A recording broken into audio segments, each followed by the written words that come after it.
ಸಸ್ಯಗಳೆಲ್ಲ ನಮ್ಗೆ school garden ಅಲ್ಲಿರೋ waste ಸಸ್ಯಗಳು ಇವನ್ನೆಲ್ಲ ಕಿತ್ತಿ ಎಸಿತಾ ಇದ್ವಾ ಕಸ ಅಂತ. ಆದ್ರೆ ಇದರಿಂದ ಏನೋ ಒಂದು ಕಲಿಯೋದಂತ ವಿಷಯ ಇದೆ ಅಂತ ಕಿತ್ಕೊಂಡ್ಬಂದಿದ್ದೀನಿ. ಹೌದಾ? ಇಲ್ಲಿ ನೋಡಿ, ಈ ಎಲೆ ನೋಡಿ, ಬೈಲಿ ತೋರ್ಸು. ಈಗ ಈ ಎರಡು ಎಲೆ ನೋಡಿ, ಇದು ಯಾವ ರೀತಿ ರಚನೆಯನ್ನ ಹೊಂದಿದೆ ನೋಡಿ. ಈ ಎಲೆ ಇದು ಅಭಿಧಮನಿ ರಚನೆಯನ್ನ ಹೊಂದಿದೆ ಇದು. ಹೌದಾ? ಇದು ಸಮಾಂತರ ಅಭಿಧಮನಿ ರೀತಿ ಇದೆ.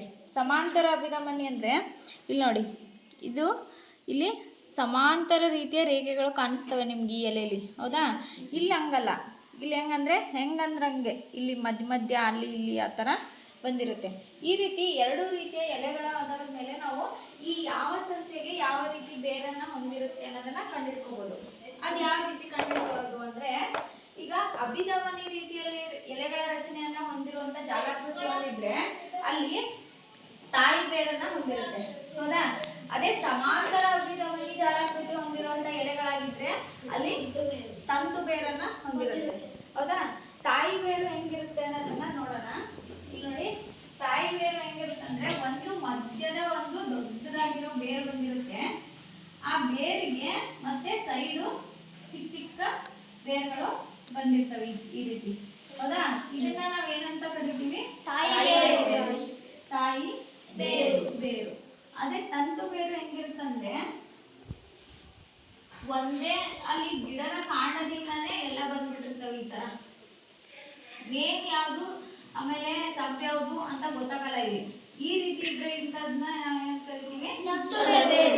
ತಂತು ಬೇರು ಅಂತ ಕರಿಬೇಕು. ಹೌದಾ? ಈ ತಾಯಿ ಬೇರಾಗ್ಲಿ ತಂತು ಬೇರಾಗ್ಲಿ ನಾವು ಸಸ್ಯದ ಎಲೆಗಳನ್ನ ನೋಡ್ಬಿಟ್ಟೆ ಒಳಗಡೆ ಯಾವ ರೀತಿ ಬೇರಿದೆ ಅನ್ನೋದನ್ನ ಕಂಡಿಡ್ಕೋಬಹುದು. ಈಗ ಇಲ್ಲಿ ನೋಡಿ, ಮುಖ್ಯವಾಗಿ ಮೇನ್ ಒಂದು ಬೇರಿದೆ. ಹೌದಾ? ಆಮೇಲೆ ಸುತ್ತ ಅದರಿಂದ ಬಂದಿರಲ್ಲ ಸಬ್ ಅಂದ್ರೆ ಮರಿ ಬೇರುಗಳು. ಹೌದಾ? ಮತ್ತು ಅದಕ್ಕಿಂತ ಮತ್ತು ಚಿಕ್ಕ ಚಿಕ್ಕ ಬೇರುಗಳು ಕಾಣಿಸ್ಕೊತವೆ. ಸೊ ಇಲ್ಲಿ ಮೇನ್ ಒಂದು ರೂಟ್ ಇರುತ್ತೆ, ಅದಕ್ಕೆ ಮತ್ತು next primary root, secondary root ಅಂತ ಅದಕ್ಕಿಂತ ಚಿಕ್ಕ ಚಿಕ್ಕ ಬೇರುಗಳನ್ನ ನೋಡ್ತೀವಿ ನಾವು. ಹೌದಾ? ಈ ರೀತಿ ಇರೋಂಥದ್ದನ್ನ ನಾವು ತಾಯಿ ಬೇರು ಅಂತ ಕರಿತೀವಿ. ಈ ರೀತಿ ಎಲೆ ಇದ್ದಾಗ ಈ ರೀತಿನೇ ಬೇರಿರೋದು. ಗೊತ್ತಾಯ್ತಾ?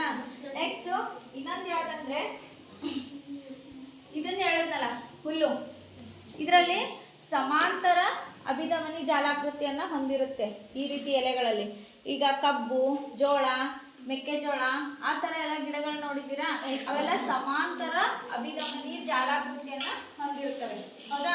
ಹಾಗಾಗಿ ಅಲ್ಲಿ ಯಾವ ರೀತಿ ಬೇರನ್ನ ಹೊಂದಿರ್ತದೆ? ತಂತು ಬೇರು. ನೋಡಿ, ಇಲ್ಲಿ ಸ್ಪಷ್ಟವಾಗಿ ಕಾಣಿಸುತ್ತೆ. ಒಂದು ಮುಖ್ಯ ಕಾಂಡದಿಂದನೇ ಎಲ್ಲಾ ಬೇರುಗಳು ಹರಡ್ಕೊಂಡಿದಾವೆ ಇಲ್ಲಿ. ಹೌದಾ? ಇಲ್ಲಿ ಯಾವುದು ಮುಖ್ಯ ಒಂದು ಬೇರಿನಿಂದ ಮತ್ತೆ ಚಿಕ್ಕ ಚಿಕ್ಕ ಬೇರುಗಳು ಹುಟ್ಕೊಂಡಿಲ್ಲ. ಎಲ್ಲಾನು ಮುಖ್ಯನೇ ಇಲ್ಲಿ. ಹೌದಾ? ಎಲ್ಲಾನು ಕಾಂಡದಿಂದಲೇ ಬಂದಿರೋದನ್ನ ಸ್ಪಷ್ಟವಾಗಿ ನೋಡ್ಬೋದು. ಹೌದಾ?